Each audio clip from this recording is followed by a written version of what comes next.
Hello guys, welcome to my channel autism and music. मैं हूं Komal Thakur, parenting and autistic child. और आज के इस वीडियोस में मैं सारी क्वेरीज़ के आंसर करूंगी जो भी एग्ज़ाम के रिलेटेड हैं।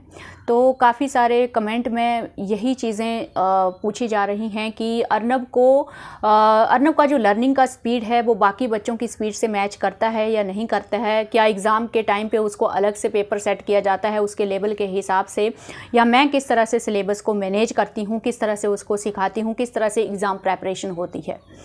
तो ये जो आप सोच रहे हो, ये जो आप सबके दिमाग में चल रहा है गाइस, ये ऐसा नहीं है कि सिर्फ आपके बच्चे के साथ ही ये प्रॉब्लम है, ये सब ऑटिस्टिक बच्चों के साथ प्रॉब्लम है। फर्स्ट तो ये है कि 80 मार्क्स का एग्ज़ाम हमारे बच्चों को देना है, ऐसा बहुत कम है, मैंने तो नहीं देखा है। ये गाइडलाइन है कि इनके हिसाब से जो है वो क्वेश्चन पेपर सेट होना चाहिए, लेकिन फॉलो कोई नहीं करता है उसको। तो अर्नब को भी 80 मार्क्स का ही एग्ज़ाम देना होता है फर्स्ट टर्म या 2 टर्म में। तो सेम आपके बच्चों को भी ये प्रॉब्लम फेस करनी पड़ती है। 80 मार्क्स का एग्ज़ाम इनको लिखना है, वो भी 3 आवर्स में। अब यहाँ पे प्रॉब्लम ये है कि अच्छे से अच्छा ऑटिस्टिक बच्चा, मतलब जिसका सिटिंग टॉलरेंस अच्छी तरह से इम्प्रूव हो भी चुका होगा, तो भी वो 1.5 घंटा बैठ सकता है, 2 घंटे बैठ सकता है। 3 घंटे के लिए लगातार कंसंट्रेशन बनाए रखना बहुत ज़्यादा मुश्किल होता है। तो ये ऑब्वियस है। तो इसमें डेफिनेटली किसी हेल्प की ज़रूरत पड़ती है। हालांकि यहाँ पे मैंने देखा है अपने स्कूल में 10th का जब एग्ज़ाम होता है तो ऑटिस्टिक बच्चों को यहाँ पे राइटर दिया जाता है। मतलब 10th से जो पिछली क्लास में बच्चे पढ़ रहे होते हैं वो बेसिकली राइटर बनते हैं। तो स्कूल में मैंने देखा है हर बार गेट के बाहर एक नोटिस लगा होता है कि एनीबडी, अगर कोई इंटरेस्टेड है राइटर बनने के लिए तो स्कूल में जाके संपर्क करें। तो वहाँ से मुझे पता चला कि 10th में जाके जो है वो बच्चे को राइटर मिल रहा है। तो एक तो ये फैसिलिटी है, और ये आई थिंक दूसरे स्कूल में भी मिल जाती है। बोर्ड एग्ज़ाम में ये मिल जाता है, जिसके लिए कुछ प्रोसीजर होता है जो आपको 1 या 2 मंथ पहले फॉलो करना होता है, फाइनल एग्ज़ाम से पहले। तो वो चीज़ हो जाती है। तो डेफिनेटली 10th में जाके जब बच्चा इतना बड़ा हो गया है और उसको 10th का एग्ज़ाम देना है, तब भी वो खुद से पूरा पेपर राइट नहीं कर पाता है। तो हमारे बच्चे तो अभी छोटे छोटे हैं, 4th 5th 2nd में कितना मुश्किल होता है इनके लिए।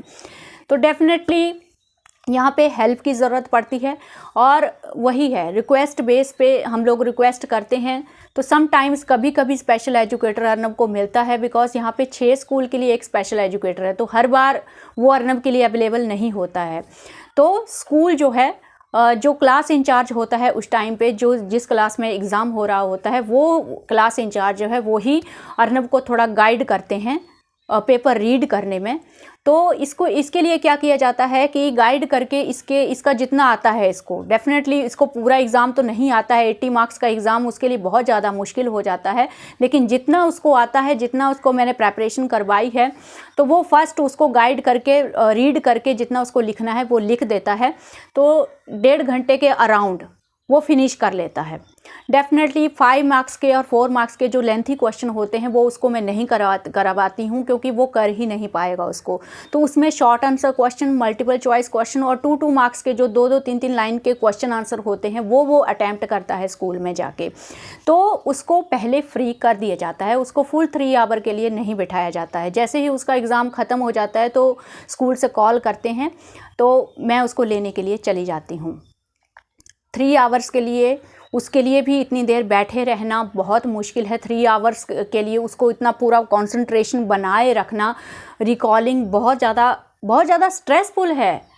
तो ये यहाँ पे थोड़ा फैसिलिटी मिल जाता है कि उसको गाइड किया जाता है, 1 बाय 1 उसको क्वेश्चन रीड किए जाते हैं और वो आंसर लिखता है जितना उसको करना है, फिर उसको फ्री कर दिया जाता है। लेकिन स्टिल उसके मार्क्स अच्छे आते हैं। मैं खुश हूँ उसकी परफॉर्मेंस से, जितना हम लोग मेहनत कर रहे हैं आई थिंक अच्छा रिज़ल्ट मिल रहा है। तो यहाँ पे अब ये आप लोगों के लिए क्या सजेशन है गाइस? आप लोगों के लिए ये सजेशन है कि एकेडमिक के लिए हम लोगों को पॉजेसिव नहीं होना है।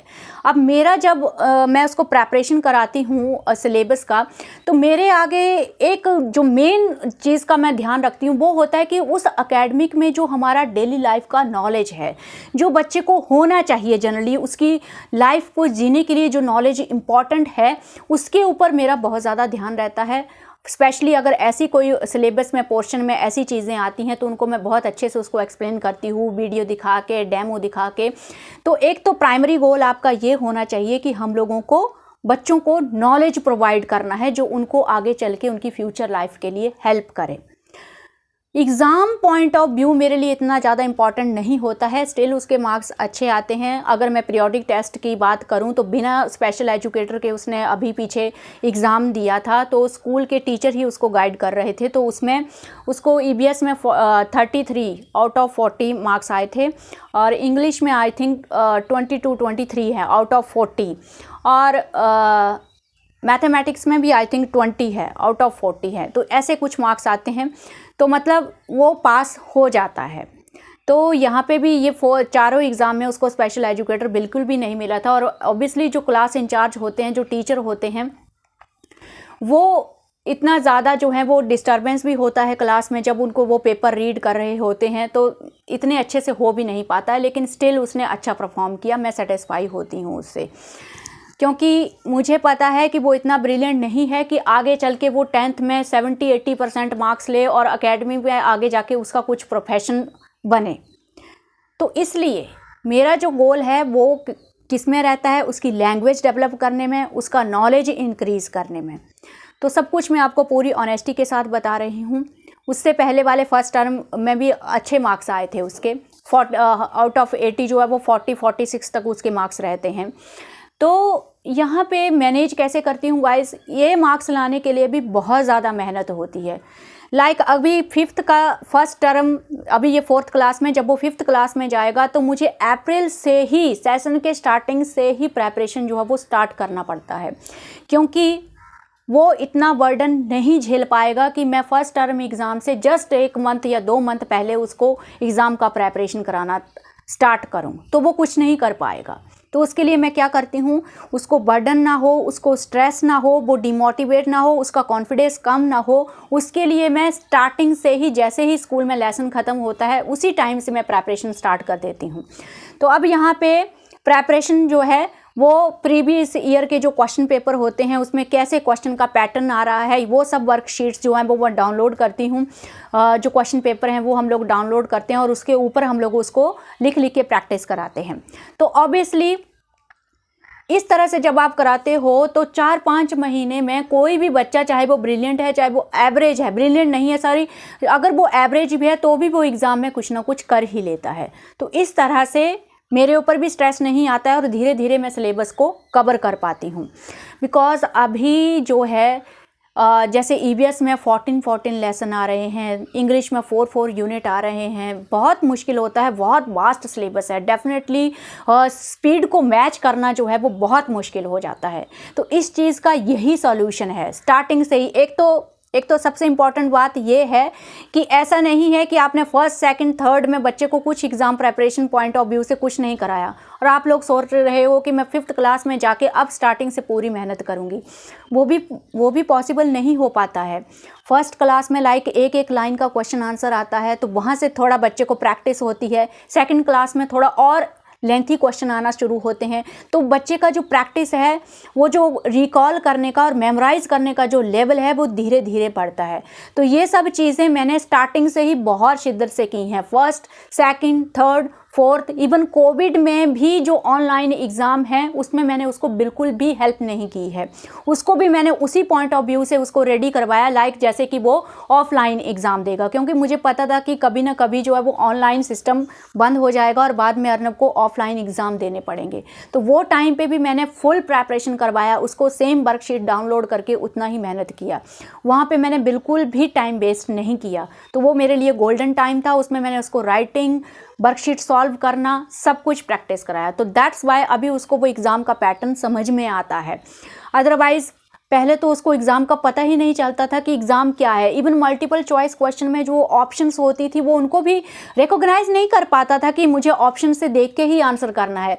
तो आप बिलीव नहीं करोगे फर्स्ट क्लास में मेरा क्या तरीका था। फर्स्ट क्लास में अगर ऑप्शन दिया भी गया है तो भी मैं ऑप्शन उसको समझ में नहीं आते थे तो मुझे उसको फुल आंसर याद करवाना पड़ता था, तो इतनी मेहनत हो जाती थी। बाकी नॉर्मल बच्चे तो सीधा ऑप्शन देख के स्पेलिंग लिख लेते थे, लेकिन उसको ऑप्शन समझ में नहीं आता था फर्स्ट क्लास में, तो मुझे उसको स्पेलिंग भी याद करवानी पड़ती थी और पूरा आंसर भी याद करवाना पड़ता था।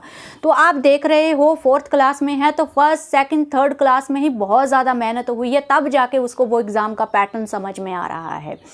तो इसीलिए मैं आप लोगों को बोल रही हूँ कि फर्स्ट क्लास से ही आपको ये सब चीज़ें स्टार्ट करनी है। आपको देखना है कि एग्ज़ाम का पैटर्न कैसा होता है, उस हिसाब से उसको प्रेपरेशन कराने की तैयारी कीजिए। बच्चे का लेवल, अभी अर्नब का लेवल जो है वो चीज़ों को, क्वेश्चन आंसर को याद करने का बहुत अच्छा हो गया, जबकि फर्स्ट क्लास में इतना अच्छा नहीं था। तो कैसे हुआ वो धीरे धीरे धीरे करके हुआ। ऐसा नहीं है कि पहले आपने एक लाइन का क्वेश्चन आंसर याद नहीं करवाया है और 4th क्लास में आप 2-3 लाइन का अगर क्वेश्चन आंसर उसको याद कराने की कोशिश करेंगे तो ऐसा पॉसिबल नहीं होगा। बच्चे के ऊपर स्ट्रेस जाएगा, वो पूरा डिमोटिवेट हो जाएगा और वो उस चीज़ को नहीं कर पाएगा। तो ये चीज़ का आप लोग ख्याल रखिए। जितना सिलेबस आप मैनेज कर पाते हैं उतना कीजिए। ज़रूरी नहीं है कि आपको 80 मार्क्स के लिए जो पूरा पोर्शन दिया है वो आपको कवर करना है, नहीं। आपके बच्चे की कैपेसिटी कैसी है, वो कितना कर पाएगा, आपको वो देखना है। मल्टीपल चॉइस क्वेश्चन कराओ, शॉर्ट आंसर क्वेश्चन कराओ, पिक्चर आइडेंटिफिकेशन करवाओ, जो जो वो चीज़ें कर पाएंगे अब वो प्रिपेयर करवाइए। ऐसा नहीं है कि पूरा पैटर्न दिया है तो आप लोग पूरा रेडी करवाने में लगे हो। उससे क्या होगा, वो जो थोड़ा बहुत कर पाता वो भी नहीं कर पाएगा। कंफ्यूज हो जाते हैं बच्चे और याद नहीं कर पाते हैं। तो मैंने अर्नब का जो रिकॉल करने का जो लेवल है क्वेश्चन आंसर का, वो बहुत धीरे धीरे धीरे इंक्रीज़ किया है। और अभी आप देखोगे तो 14 चैप्टर हैं, तो उसमें भी आप सोच लो कितने सारे क्वेश्चन आंसर होते होंगे, तो वो अर्नब को अभी याद हो जाते हैं। और इसका वीडियो भी मैंने बनाया है। लास्ट ईयर जो इंग्लिश का एग्ज़ाम है उसमें मैंने एक वीडियो बनाया है जिसमें वो सारे चैप्टर के क्वेश्चन आंसर को ओरली आंसर कर रहा है, ठीक है। तो वो चीज़ आप ऐसा मत सोचो कि एकदम से आई है, उसमें बहुत ज़्यादा मेहनत लगती है गाइस, और धीरे धीरे वो लेवल आप अचीव करोगे। हो सकता है आपका बच्चा फर्स्ट क्लास में कुछ ना कर सके, बहुत कम करे, लेकिन आप एफर्ट कर रहे हो, उसके दिमाग को वो हैबिट डाल रहे हो कि वो क्वेश्चन आंसर को याद करे, तो वो सेकंड क्लास में अच्छा करेगा, थर्ड क्लास में और अच्छा, 4th क्लास में और अच्छा। इस तरह से ये चीज़ें चलती हैं। और पॉजेसिव नहीं होना है, सारा सिलेबस कराने का कोशिश मत करो।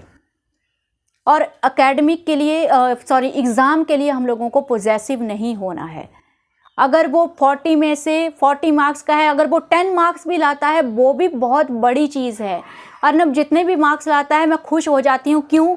क्योंकि इससे पहले अर्नब जब फर्स्ट क्लास में था तो वो मेरे अलावा किसी के साथ कुछ भी नहीं लिखता था, ना तो वो क्लास में लिखता था और ना ही वो एग्ज़ाम में लिखता था।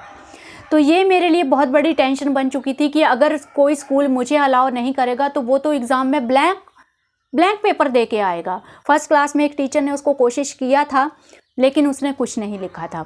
तो वो प्रॉब्लम अभी सॉल्व हुई। अभी वो उन टीचर के साथ भी एग्ज़ाम लिखता है जो उसके क्लास टीचर नहीं हैं, जो उसके सब्जेक्ट टीचर नहीं हैं। तो स्पेशल एजुकेटर के साथ और दूसरे टीचर्स के साथ भी वो एग्ज़ाम लिखता है। और इसकी वजह यही है कि हम लोग उसको स्ट्रेस नहीं डालते हैं। स्कूल में भी टीचर उसको रीड करते हैं, जो क्वेश्चन उसको आ रहा है वो लिखता है, जो नहीं आ रहा है वो नहीं लिखता है। और जैसे एग्ज़ाम फिनिश होता है तो उसको घर भेज देते हैं, उसको 3 आवर्स के लिए नहीं बिठाया जाता है स्कूल में।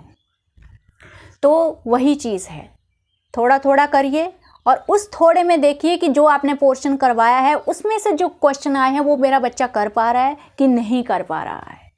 तो बाकी अगर आप बोलो कि हाँ अर्नब एक नॉर्मल बच्चे की तरह 80 मार्क्स का फुल पेपर लिख के आता है, तो ऐसा नहीं है। जितना उसको आता है वो उतना ही लिखता है। उसमें से जो 5 मार्क्स के या 4 मार्क्स के क्वेश्चन होते हैं वो कम्प्लीटली मैं एलिमिनेट कर देती हूँ, क्योंकि मुझे पता है कि वो अभी उस लेवल पे नहीं है कि वो 4 या 5th एक पैराग्राफ का पूरा आंसर याद करके लिख सके। तो वो स्ट्रेस में अभी नहीं डालती हूँ। वो कैपेसिटी उसकी बढ़ेगी। अभी 3 लाइन का आंसर लिख लेता है तो धीरे धीरे हो सकता है वो फ्यूचर में बढ़े, लेकिन उसका कुछ फ़ायदा नहीं है। मैं चाहती हूँ कि वो समझे और फिर लिखे। ऐसे 5 मार्क्स के बड़े बड़े क्वेश्चन को रटा के मुझे क्या मिलेगा उसको। तो अगर वो अंडरस्टैंड करता है, अंडरस्टैंड करके लिखता है, तो वो सही बात है मेरे लिए। तो आई होप आपको उसका सिचुएशन समझ में आया होगा, किस तरह से हम लोग उसका एग्ज़ाम कैरी ऑन करते हैं, किस तरह से स्कूल उसको हेल्प करता है। तो स्कूल में भी जब भी आप जाते हो तो एग्ज़ाम मुझे नहीं लगता है कि आपके बच्चे भी एग्ज़ाम इंडिपेंडेंटली लिख पाते होंगे, आपको स्कूल में थोड़ा बोलना पड़ेगा टीचर्स को कि आप उसको जस्ट इतना हेल्प करो कि 1 बाय 1 उसको बस क्वेश्चन रीड कर दो, तो वो तो भी बहुत बड़ी हेल्प है। क्योंकि ऐसे क्या होगा, ऐसे अगर इनके सामने आप एग्ज़ाम रख दोगे, इनके अंदर वो कंपटीशन की फीलिंग तो होती ही नहीं है कि एग्ज़ाम है और मुझे फुल मार्क्स और मुझे अपना बेस्ट देना है, तो वो फीलिंग नहीं होती है। तो उसमें अगर कोई बोलेगा तो तभी लिखेंगे। तो अर्नब को एग्ज़ाम का पता कैसे लगा कि एग्ज़ाम होता क्या है, तो उसको बेसिकली उसके माइंड में जो कॉन्सेप्ट है वो ये है कि जब भी एक वर्कशीट टाइप में एग्ज़ाम आता है स्कूल में, जो एक पेपर होता है अलग से, मुझे नोटबुक में नहीं लिखना होता है और उस पेपर में मुझे अपना नेम, क्लास और रोल नंबर लिखना होता है, तो वो एग्ज़ाम है। ठीक है, तो वो उसके लिए अभी जो एग्ज़ाम है वो वही है कि हाँ आज मैं पेपर पे लिख के आया हूँ, मीन्स आज वो एग्ज़ाम था। बाकी उसको मार्क्स का भी फंडा समझ में नहीं आता है कि मुझे ज़्यादा से ज़्यादा मार्क्स स्कोर करने हैं। हो सकता है फ्यूचर में उसको वो आइडिया लगे, लेकिन मेरे लिए यही बहुत बड़ी खुशी की बात है कि अभी मुझे इसका टेंशन नहीं होता है। अगर कोई भी टीचर, अगर मेरा प्रेपरेशन अच्छा है उसका, तो किसी भी टीचर के साथ वो एग्ज़ाम लिख लेता है अभी। तो ये जस्ट ये ईयर से ये प्रॉब्लम हमारा सॉल्व हुआ है गाइस। इससे पहले तो कोविड था, आई डोंट नो कोविड में अगर कोविड नहीं होता तो वो क्या करता, अदरवाइज़ फर्स्ट क्लास तक वो मुझे एग्ज़ाम में बैठना पड़ता था क्लासरूम में, तब वो लिखता था। लेकिन अभी ये 2 साल से मैं उसके साथ नहीं बैठ रही हूँ, वो स्कूल में टीचर्स के साथ ही एग्ज़ाम लिखता है। तो बेस्ट ना सही, लेकिन मेरे हिसाब से बहुत बड़ी इम्प्रूवमेंट है। सो मुझे यही चीज़ मोटिवेट करती है और यही चीज़ मुझे सहारा देती है कि मुझे पॉसेसिव नहीं होना है और उसको ज़्यादा परेशान नहीं करना है। आराम से रहो, रिलैक्स रहो, जितना कर पाता है उतना करते हैं। बस प्रायोरिटी रखो अपनी की प्रायोरिटी क्या होनी चाहिए। प्रायोरिटी ये है कि बुक में जो हमारा डेली लाइफ का नॉलेज है उससे हमें अपने बच्चों को इंट्रोड्यूस करवाना है। कहीं ना कहीं हमें पता चलता है कि क्या क्या चीज़ें जो हैं वो एकेडमिक से हमें अपने बच्चे को करानी चाहिए, तो उसके ऊपर आप ज़्यादा प्रायोरिटी रखिए और एग्ज़ाम के लिए साइड वाइज आप प्रेपरेशन करते रहिए। धीरे धीरे बच्चे का लेवल जो है वो इम्प्रूव होगा गाइस, ज़रूर होगा। लेकिन उसके लिए ज़रूरी है कि आप फर्स्ट क्लास से ही वो चीज़ कैरी ऑन करना स्टार्ट कर दें। और इस चीज़ का लोड मत लीजिए कि मेरा बच्चा कर नहीं पा रहा है, स्पीड को मैच नहीं कर पा रहा है, ये सब चीज़ें मत सोचिए। ये सब ऑटिस्टिक बच्चों में कॉमन है, ये चीज़ें आप छोड़ दो, वो अपने आप इम्प्रूव होंगे। इनफैक्ट कई बच्चे ऐसे होते हैं जो 4th 5th तक कुछ नहीं कर पाते हैं, लेकिन आगे 6th 7th 8th में जाके बहुत अच्छा करते हैं। क्यों? क्योंकि उनको टाइम लगता है वो लेवल अचीव करने में। तो ऐसा भी पॉसिबल है और मुझे इस चीज़ की पूरी उम्मीद है कि अर्नब फ्यूचर में बहुत अच्छा करेगा, क्योंकि उसने हर बार हर क्लास में उसका जो लेवल है वो इम्प्रूव हुआ है। तो डेफिनेटली आगे जाके भी इम्प्रूव होगा।